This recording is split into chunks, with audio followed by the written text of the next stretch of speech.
हो गया, सुनो कांग्रेस की सरकार आ गई ना, उस दिन जो बोलोगे हाँ आत्महत्या कर लूंगी सबका सामने। और सुनो और कांग्रेस देखो सुनो, अच्छा मोदी आ गया तो आप दिल्ली छोड़ के चले जाओगे। नहीं मैं तो नहीं छोड़ के जाऊंगा, मेरा देश है। मोदी आ जाए, योगी आ जाए, मैं तो जमीन पर लेट जाऊंगा, कोई भेजेगा जब भी झगड़ जाऊंगा मैं तो नहीं जाने का, मेरा देश है ठीक, और मैं जीऊंगा भी यही, मरूंगा भी यही।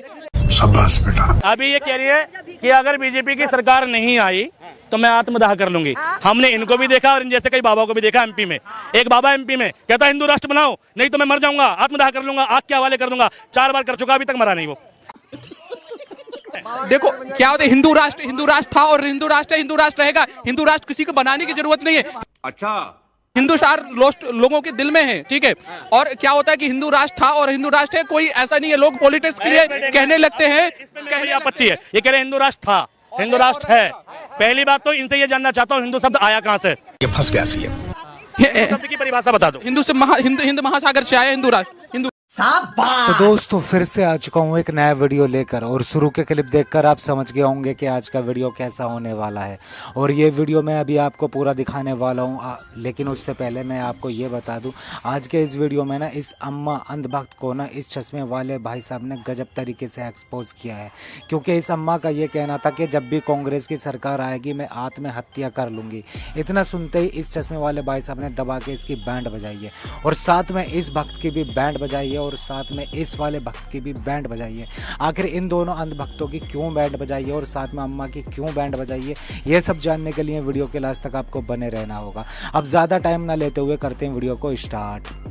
पिक्चर चालू करो बे। प्रधानमंत्री ने जो काम किया, इधर आइए। मैं तो कल देता हूँ। नहीं बेटा सुनो, मैं दुनिया 4 दिन की है। मेरी देखो 74 साल की उम्र हो गई, सुनो 74 साल की उम्र हो गई। किराए में रह चुकी मैंने, अब नरेला में रहती हूँ। सुनो किस्तों में मकान ले रखी हूँ, सुनो। और मेरे नाम मंजू है, मैं आज भी बोल रही हूँ यदि कांग्रेस की सरकार हो गई, सुनो कांग्रेस की सरकार आ गई ना, उस दिन जो बोलोगे हाँ आत्महत्या कर लूंगी सबका सामने। और सुनो और कांग्रेस देखो सुनो, अच्छा मोदी आ गया तो आप दिल्ली छोड़ के चले जाओगे। मैं तो नहीं छोड़ के जाऊंगा, मेरा देश है। मोदी आ जाए, योगी आ जाए, मैं तो जमीन पर लेट जाऊंगा, कोई भेजेगा जब भी झगड़ जाऊंगा मैं तो नहीं जाने का, मेरा देश है ठीक, और मैं जीऊंगा भी यही, मरूंगा भी यही। शाबाश बेटा। तो ठीक सुनो, अभी ये कह रहे हैं, सुनो एक मिनट, अभी ये कह रही है कि अगर बीजेपी की सरकार नहीं आई तो मैं आत्मदाह कर लूंगी। हमने इनको भी देखा और इन जैसे कई बाबा को भी देखा एमपी में। एक बाबा एमपी में कहता हिंदू राष्ट्र बनाओ, नहीं तो मैं मर जाऊंगा, आत्मदाह कर लूंगा, आग के हवाले कर दूंगा। 4 बार कर चुका, अभी तक मरा नहीं वो। अभी तक आत्मदाह नहीं किया उनने। तो ये पॉलिटिकल लोग हैं, नाम मैं भूल रहा हूँ, आप कर लेना गूगल। नहीं है बाबा परमहंस भी है जी। तो देखो क्या होता है, हिंदू राष्ट्र था और हिंदू राष्ट्र है, हिंदू राष्ट्र रहेगा। हिंदू राष्ट्र किसी को बनाने की जरूरत नहीं है। अच्छा, हिंदू राष्ट्र लोगों के दिल में है, ठीक है। और क्या होता है कि हिंदू राष्ट्र था और हिंदू राष्ट्र है, कोई ऐसा नहीं है। लोग पॉलिटिक्स के लिए कहने लगते हैं, कहने आपत्ति है। ये कह रहे हिंदू राष्ट्र था, हिंदू राष्ट्र है। पहली बात तो इनसे ये जानना चाहता हूँ हिंदू शब्द आया कहाँ से?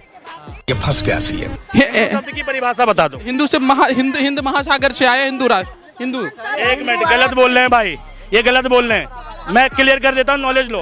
एक मिनट भाई, जब मुगल इंडिया में आए तो भारत की जो सबसे प्राचीन सभ्यता है, दिल्ली में बगल में ही साइंस म्यूजियम में पढ़ लेना।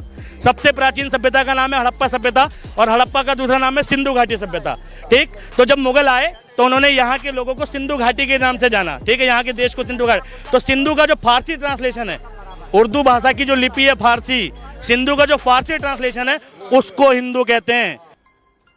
अच्छा, और वहीं से आया हिंदू, पहली बात। और दूसरा, मैं चैलेंज देता हूँ, 4 वेद, ऋग्वेद, यजुर्वेद, धर्मवेद, सामवेद, ठीक। इसके अलावा 18 पुराण, कल की रामायण, वाल्मीकि रामायण, रामचरितमानस, ठीक, गीता, ठीक, और तुम्हारे जितने खंड हैं, ठीक, जितने कांड है, सुंदरकांड वगैरह सब मिला के किसी भी किताब में जो ऋषियों की लिखी हुई हो उसमें हिंदू शब्द फाइंड करके बता देना। बता दीजिए भाई, धर्म का नाम है सनातन या शाश्वत धर्म, ठीक।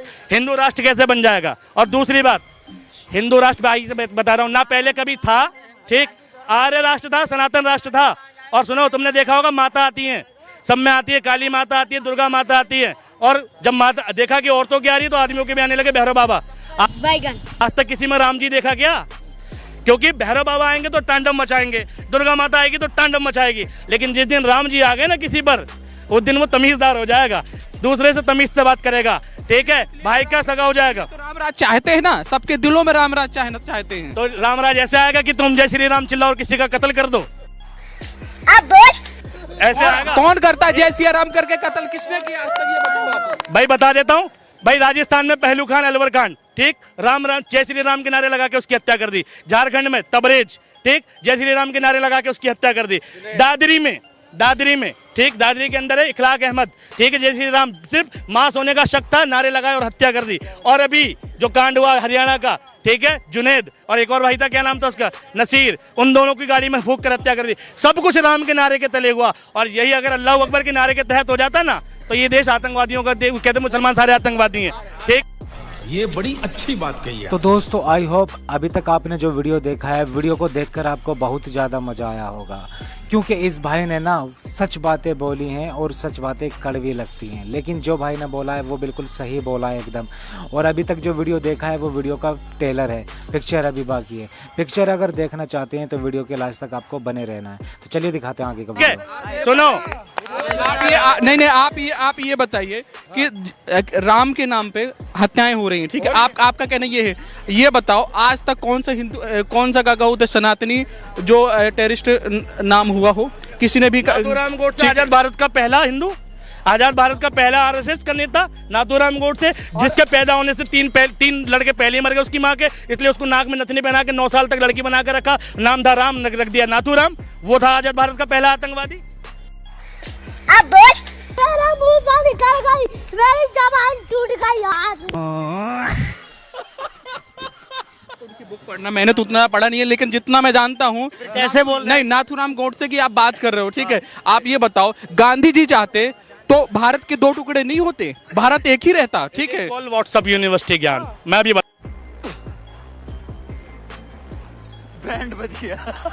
बताता हूँ, गांधी जी चाहते भाई देश, मैं 1 मिनट क्लियर कर देता हूँ भाई, इसलिए कहता हूँ किताबें पढ़ा करो। गजब बेइज्जती है भाई, जब देश की अवधारणा चल रही थी 1947 में, भारत, किताब पढ़ के बोलने, व्हाट्सएप थोड़ी पढ़ते। अरे यार अगर ये किसी में लगा दे, भाई गांधी जी के विरोध में कौन लिख रहा है? आरएसएस लिख रहा है, हिंदू विचारक लिख रहा है। कोई भी साहित्यकार और इतिहासकार की किताब जो आरएसएस और हिंदू संगठनों से संबंधित नहीं होगा, अगर वो नेहरू की, जिन्ना की जिद और जवाहरलाल नेहरू की वजह से ये सारी चीजें हुई ना, गांधी जी चाहते तो ये सारी चीजें कर सकते थे, क्या कर उनके हाथ में सब चीजें था। अच्छा, मुस्लिम लीग का नाम सुना तुमने? जी सुना है। कौन थी वो? मुस्लिम लीग के जिन्ना थे, उसके अध्यक्ष थे जिन्ना। देश की आजादी में किस किस का योगदान था? मुस्लिम लीग का था। 2 पार्टियां बताओ, भारत की 2 पार्टियां। मुस्लिम लीग और मुस्लिम लीग और ये फंस गया CM. The national Congress convent नाम था, कॉन्वेंट, हाँ, ठीक। तो भैया 2 पार्टियां थी, ठीक। एक जैसे यहाँ पर आरएसएस है जो हिंदू राष्ट्र की मांग कर रहा है, ठीक। अगर आज हिंदू राष्ट्र की मांग गलत नहीं है इन संगठनों द्वारा, तो उस टाइम पर मुस्लिम लीग द्वारा मुसलमान राष्ट्र की मांग गलत कैसे हो गई? पहली बात, ठीक। बात तो सही है। तो दोस्तों जैसा कि अभी तक आपने वीडियो में देखा, इस भाई ने इस भक्त को बोलने ही नहीं दिया, मतलब वो सही बात इसके सामने रखी जो सुनकर ये बोल ही नहीं पाया। और जो भाई कहता है वो बिल्कुल फैक्ट पे बोलता है और जो रियलिटी है वो बोलता है, लेकिन भक्तों को समझ में नहीं आता है। दूसरी बात भैया, उस टाइम के हिसाब से, ठीक, वहाँ का एक बंदा था जिन्ना, भाई वो एक धार्मिक संगठन का अध्यक्ष था, ठीक, आज़ादी में योगदान था। उनने कहा भाई हमें धर्म के आधार पर राष्ट्र दे दो, ठीक। हमारी पॉपुलेशन, दोनों बड़े नेता थे, उस टाइम का बंटवारा हो गया, ठीक। गांधी जी के कहने पर नहीं हुआ, पहली बात, ठीक। लेकिन गांधी जी ने क्या कहा कि भाई आपस में विवाद नहीं होना चाहिए, ठीक। गांधी जी ने एक सुलह समिति बैठाई थी उसको लेकर, और जवाहरलाल नेहरू का तो कोई लेना देना ही नहीं इससे। अब बोल नहीं गांधी जी की वजह से जवाहरलाल नेहरू देश के प्रधानमंत्री बने, पहली बात। नेहरू जी प्रधानमंत्री बने देश में पहले इलेक्शन के बाद, उससे पहले वो किसी पार्टी के राष्ट्रीय अध्यक्ष थे। 3 साल तक झंडा फहराया देश में, वो राष्ट्रीय अध्यक्ष के तौर पर फैलाया, प्रधानमंत्री के तौर पर नहीं फैलाया, पहली बात। पटेल प्रधानमंत्री क्यों नहीं हुए? भाई पटेल जी की, सरदार वल्लभ भाई पटेल की जो मृत्यु हो गई 1950 में हो गई, और पहला जो डेमोक्रेटिक इलेक्शन हुआ वो 1951 और 52 में हुआ, ठीक।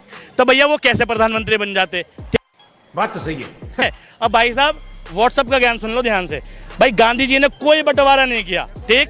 गांधी जी ने उस टाइम के हिसाब से, सिचुएशन के हिसाब से जो बेस्ट था वो डिसीजन लिया। कश्मीर के मुद्दे पर भी पंडित जवाहरलाल नेहरू ने जो बेस्ट डिसीजन था, कश्मीर भारत का राज्य नहीं था, राजा हरिप्रसाद शासक थे वहां के, ठीक है। और भाई वो किसी में नहीं मिलाना चाहते थे, वो स्वतंत्र राष्ट्र चाहते थे कि भाई हमारा राज्य स्वतंत्र रहे, अलग राज्य की मांग थी। फिर भी उसको किसी संधि के तहत, 370 की संधि के तहत भारत का हिस्सा बनाया। ये नेहरू की उपलब्धि है, ये सब तुम कमी बना के पेश करते हो। शाबाश बेटा।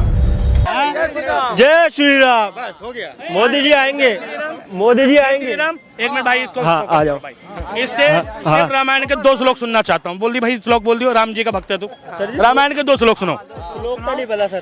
तो शाबाश, को ज्ञान है वो नारा नहीं लगाएगा, और जो अज्ञानी है वो खूब चिल्लाएगा, ठीक है भाई। जो राम जी को पढ़ लेगा ना, वो चीखेगा नहीं, शांत होगा, ठीक। पहले हम जब राम, हमारे अड़ोस पड़ोस में बहुत लोग थे, भैया राम राम, भैया राम राम, और भाई भगवान के लिए जाते थे ना पूजा कर, जय श्री राम, प्यार से बोलते थे। अभी क्या लगा रखा, जय श्री राम, भैया किसी पड़ोसी को बुला रहा। तो दोस्तों फाइनली आज का वीडियो यहीं एंड हो चुका है। अगर आपको ये वीडियो पसंद आया तो वीडियो को फटाफट से लाइक कर दें एंड चैनल को भी सब्सक्राइब कर लें, क्योंकि इस तरह के वीडियो इस चैनल पर आपको मिलते रहते हैं। और हाँ, इस वीडियो पर आपकी क्या राय है, और इस चश्मे वाले भाई साहब के लिए और साथ में इस भक्त के लिए आपकी क्या राय है, तो आप अपनी राय कमेंट्स बॉक्स में दे सकते हैं। बाकी वीडियो अच्छा लगा तो वीडियो को लाइक एंड चैनल को सब्सक्राइब तो ज़रूर ही कर लेना, क्योंकि इस तरह के वीडियो